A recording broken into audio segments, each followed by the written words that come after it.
AP CM Chandrababu ఇచ్చిన మాట ప్రకారం పింఛన్ను 4,000 పెంచారని మాజీ మంత్రి హరీష్ రావు అన్నారు. డిసెంబర్లో పింఛన్ల పెంపుపై తొలి సంతకం చేస్తారన్న రేవంత్ హామీ ఏమైంది?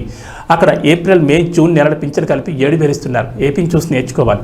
ఇక్కడ కూడా గత 6 నెలలకు సంబంధించి పెంచిన పింఛన్ 2,000 చొప్పున 12,000, జూన్లో ఇచ్చే 4,000 కలిపి మొత్తం 16,000 ఇవ్వాలని డిమాండ్ చేశారు.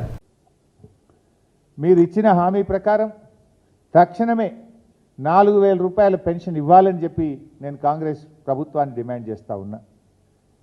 ఇవాళ ఎందుకంటే పక్కనున్న రాష్ట్రం ఆంధ్రప్రదేశ్లో కొత్తగా పదవీ బాధ్యతలు చేపట్టినటువంటి ముఖ్యమంత్రి గారు అక్కడ ఇచ్చిన మాట ప్రకారంగా పెన్షన్ను 4,000 రూపాయలకు పెంచారు. 4,000 రూపాయలకు మొదటి సంతకం చేశారు. మొదటి సంతకం చేస్తేనన్నారు, మాట ప్రకారంగా చేశారు. మరి మీ మొదటి సంతకం ఏమైంది? డిసెంబర్ 9 నాడే సంతకం పెడతాం, 4,000 పెన్షన్ ఇస్తామన్నారు కదా, కనీసం ఆంధ్రప్రదేశ్ను చూసైనా నేర్చుకోండి, కళ్ళు తెరవండి అని చెప్పి నేను డిమాండ్ చేస్తూ ఉన్నా. ఆంధ్రప్రదేశ్లో సాధ్యం అవుతుంది ఎట్లా, తెలంగాణలో కాదెట్లా అని చెప్పి నేను అడుగుతా ఉన్నా.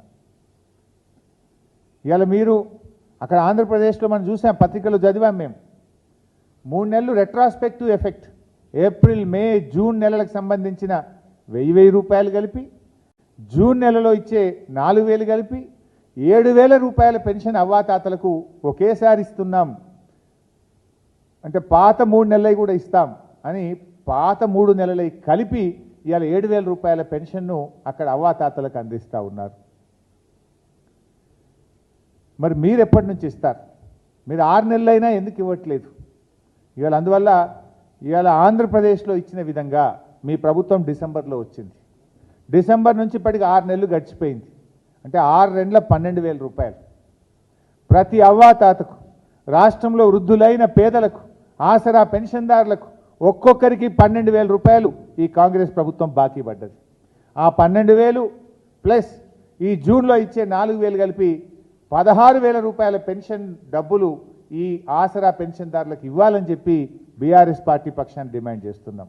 పక్కన ఆంధ్రప్రదేశ్ ఇచ్చినప్పుడు మీరు ఎందుకు ఇయ్యరు? ధనిక రాష్ట్రం అన్నారు కదా, మరి ఎందుకు మీరు 16,000 ఇవ్వరు? ఆంధ్రప్రదేశ్ ఇలా పాత బకాయిలతో కలిపి ఇవ్వగలిగినప్పుడు మీరెందుకు వెనకడుగు వేస్తున్నారు? ఎందుకు ఈ పేదల పట్ల మీరు నిర్లక్ష్యము, మరి ఈ పక్షపాతాన్ని చూపిస్తున్నారని చెప్పి నేను అడుగుతా ఉన్నా. పక్క రాష్ట్రంలో హామీ సాధ్యమైనప్పుడు తెలంగాణ రాష్ట్రంలో ఎందుకు సాధ్యం కాదు? మీరు మరి వాళ్ళని చూసైనా కళ్ళు తెరవండి, వాళ్ళని చూసైనా నేర్చుకోండి. మీరు తక్షణమే ఆ 6 నెలల పెన్షన్ బకాయిలు మరియు ఈ నెల నుంచి 4,000 రూపాయలు కలిపి అవ్వాతాతలకు ఇవ్వాలని చెప్పి మేము డిమాండ్ చేస్తూ ఉన్నాం. ఏప్రిల్, మేలో కూడా మీరు ఇంకా ఇవ్వలేదు. ఆ 2 నెలలు కూడా తక్షణమే మరి 4,000తో కలిపి తక్షణమే ఏప్రిల్, మే నెల పెన్షన్లు, పెంచిన పెన్షన్లు కలిపి ఇవ్వాలని చెప్పి కూడా మేము ఈ రాష్ట్ర ప్రభుత్వాన్ని డిమాండ్ చేస్తూ ఉన్నాం.